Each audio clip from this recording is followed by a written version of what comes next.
Mesdames, Messieurs, ce petit message depuis mon bureau à Paris, alors que nous nous apprêtons à vous envoyer un nouveau courrier. Je sais, ces courriers sont un peu rapprochés, je m'en excuse, néanmoins je sais que beaucoup d'entre vous y tiennent, notamment de par l'information qu'elles contiennent, eu égard à la situation sanitaire, ou alors eu égard simplement à la situation climat-politique actuelle en France. Le sujet de cette courte lettre, il est surtout de vous donner des informations sur les nouvelles modifications qui ont été faites suite aux annonces du Premier ministre.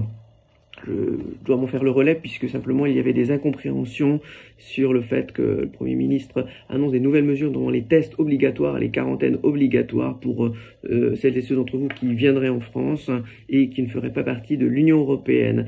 En l'occurrence, il ne s'agit pas exactement de l'Union européenne, mais d'une vision élargie de celle-ci, et notamment elle s'étend à tout l'espace Schengen. Donc simplement pour les Français de Suisse et du Liechtenstein, les règles de circulation entre la France et la Suisse restent les mêmes.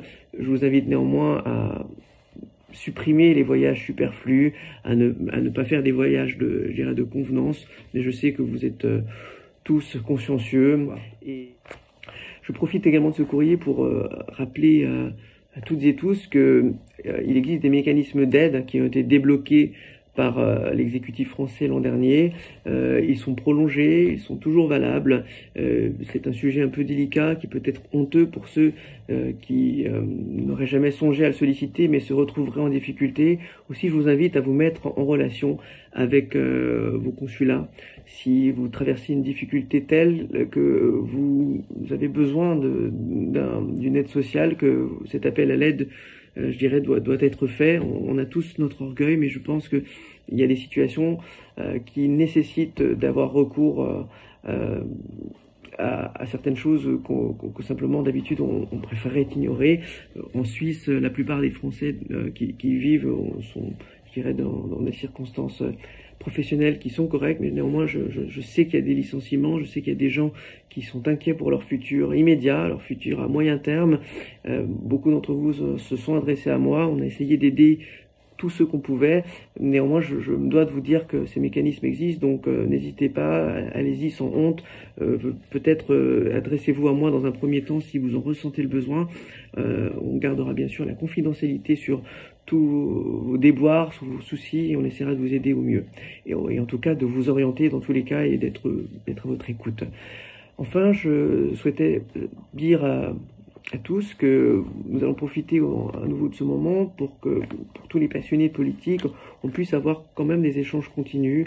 Je regrette de ne pas avoir ce que j'avais réussi à tenir auparavant, c'est-à-dire pendant ma campagne, je vous avais dit que je continuerais de venir vous voir régulièrement, et c'est ce que j'ai fait pendant les 2 premières années en organisant des rendez-vous très fréquents dans la circonscription, avec à chaque fois entre une cinquantaine, une centaine de personnes, peut-être parfois plus, qui venaient à notre rencontre. Ça permettait d'avoir finalement des échanges avec beaucoup d'entre vous, et ces échanges sont un peu étiolés avec les circonstances.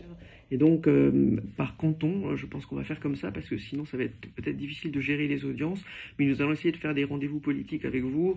J'essaierai de parler le moins possible au départ dans mon propos liminaire pour que vous ayez, pour l'essentiel d'entre vous, le temps de poser des questions, qu'on puisse interagir sur les questions qui fâchent, sur les questions d'idéologie politique pure, sur les questions d'action pure, sur les questions de proximité, enfin, comme d'habitude, et sur ce que vous voulez. Donc nous allons commencer ces séances prochainement, non pas sur Zoom, a priori, parce que je souhaiterais qu'on utilise un outil souverain. Vous avez vu un peu ma lutte dernière contre la toute-puissance des GAFA dans notre communication souveraine, nationale ou européenne, ça dépend comment vous voulez la voir. En tout cas, moi j'ai choisi de favoriser des opérateurs suisses, donc on va faire ces premiers essais pour pouvoir avoir ces échanges politiques prochainement. Voilà, à bientôt.